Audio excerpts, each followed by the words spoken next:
Guys, মানে আমার মুখ চোখের একদম অবস্থা খারাপ। আমি চুল টুল কিচ্ছু বাদিনি সকাল থেকে উঠে। তো গাইস, এই যে দুই বান্ধবী বিনা নেমন্তন্নে প্রসাদ খেতে চলে এসেছে আমার বাড়িতে। মোটেও না গাইস। আজকে হচ্ছে বাড়িতে জন্মাষ্টমী উপলক্ষে নন্দ উৎসব, তাই সকাল সকাল ঘুম থেকে উঠে কাজকর্ম শুরু করে দিয়েছি। আর যেহেতু গোপালের সামনে ভোগ নিবেদন করা হবে, তাই কিন্তু অনেক আয়োজন আজ বাড়িতে। এই রে, আজকেও ভিডিওতে ইন্ট্রো মারা হয়নি, তো চলো আগে ভিডিওর ইন্ট্রোটা আমি দিয়ে আসি। Hello guys, welcome to another vlog. আশা করি সবাই ভালো আছো, আর আমিও কিন্তু অনেক ভালো আছি।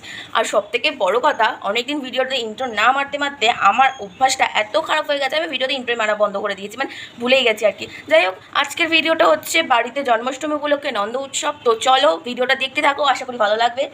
তো চলো, বেশি বকবক করবো না একদমই ভিডিওর প্রথমে, তোমরা দেখতে থাকো ভিডিওটা, আশা করি তোমাদের ভালো লাগবে। তো চলো দেখে নাও।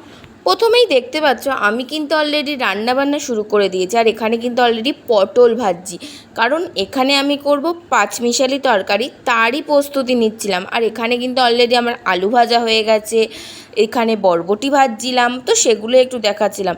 আর সত্যি বলতে আমি কিন্তু সমস্ত ভিডিও ক্লিপ আমার নেওয়া হয়নি। আর এদিকে মা দেখো চাটনির জন্য আম কাটছিল। এই যে প্রথমেই দেখো ভিডিওর সামনে আসতে আমার একটু লজ্জা লাগছিলো, কারণ চুল টুল আমার একদম অগোছালো ছিল, তার জন্যই। তার এদিকে দেখো, একটু আগেই তোমাদেরকে বললাম না পাঁচমিশালি তরকারি করব, তো যেমন ভাবনা তেমনই কাজ। আমি কিন্তু অলরেডি বসিয়েও দিয়েছি পাঁচমিশালি তরকারি। অন্যদিকে মা ছ রকমের ভাজা, চাটনি, পায়েস এগুলো আগেই করে নিয়েছিল। তারপর আমি এক রাঁধুনি বসেছি রান্না করতে। আর এদিকে দেখো পোলাও করব, তারই প্রস্তুতি নিচ্ছিলাম। আর মা কিন্তু আমাকে অনেক হেল্প করেছে। আর জানো তো, এই 2 বছর ধরে গোপালের জন্মাষ্টমীর রান্নাবান্না আমিই বেশিরভাগটা করছি। আর যেহেতু মায়ের শরীরটা ভালো না, তাই জন্যই 2 বছর ধরে সমস্ত ভোগের আয়োজন বেশিরভাগটা আমিই করি।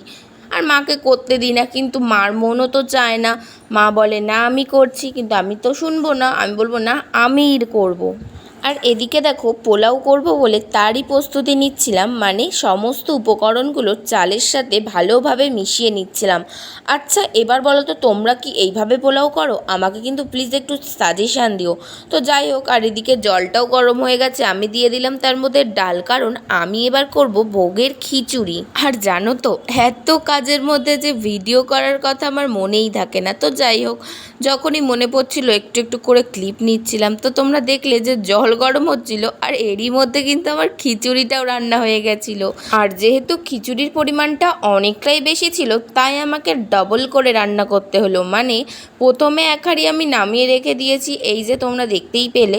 আমি আবার বসিয়েছিলাম খিচুড়ি করতে, কারণ আমাকে দুবার রান্না করতে হয়েছিল, মানে অনেকটাই তো পরিমাণে বেশি ছিল, আর হাঁড়িতেও ধরছিল না, তাই জন্য আমি কিন্তু দুবার রান্না করেছি। আচ্ছা আমার কতটা চাপ গেছে ওই দিন তোমরা নিশ্চয়ই বুঝতেই পারছো। একদিকে তরকারি, একদিকে খিচুড়ি, তার মধ্যে আমার ভিডিও ক্লিপ নেওয়া।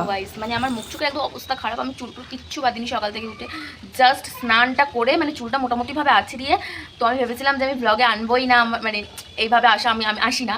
তো তা কী করবো আজকে বলো, এত কাজের চাপ। মানে সকাল থেকে আমি আর মা সমানে একটার পর একটা, মানে যে মেনুগুলো হয়েছে তো সেগুলো করেই যাচ্ছি। মোটামুটি এখন কমপ্লিট। আর এখন বাজে কিন্তু 11টা।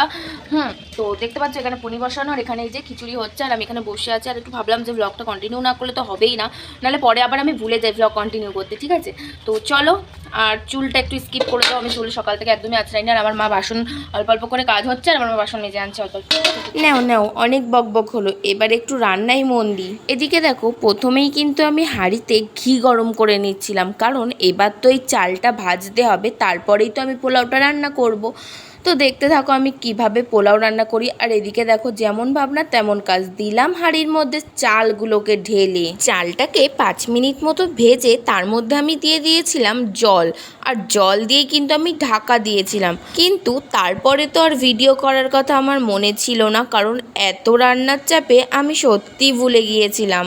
এই দেখো আমার কিন্তু সমস্ত রান্না হয়ে গিয়েছে, আর আমি কিন্তু থালাতে সুন্দর করে ডেকোরেশন করে নিচ্ছিলাম। আমি ডেকোরেশন করতে থাকি, আর তোমরা তত সময় আমার গোপাল সোনাকে দেখতে থাকো।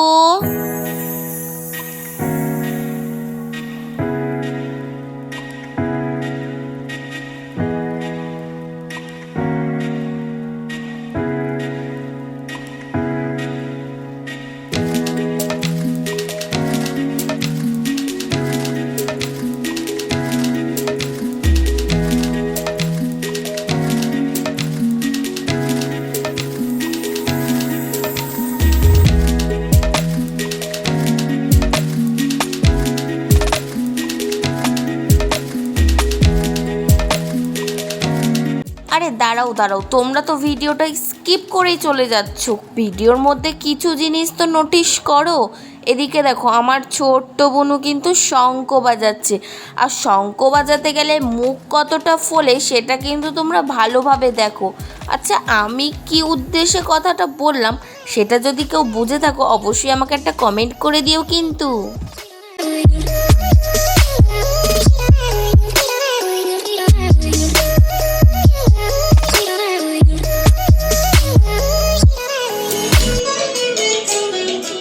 আবার হয়তো অনেকেই ভাবতে পারো যে পুজো বললো কিন্তু কোনো ব্রাহ্মণ নেই, ওর মাই পুজো করছে। তো এই জন্মাষ্টমীর 2 দিন আমার মাই পুজো করে, তো আমরা এই 2 দিনে কোনো ব্রাহ্মণ ডাকি না, আমার মাই পুরো পুজোটা করে। তো যাই হোক, তোমরা দেখতে পেয়েছো কিন্তু সকাল থেকে যে সমস্ত রান্না করেছিলাম পুরোটাই তোমাদের সামনে তুলে ধরেছি একদম। তো তোমরা দেখে নিতে পারো কত কিছু রান্না করেছি আমরা।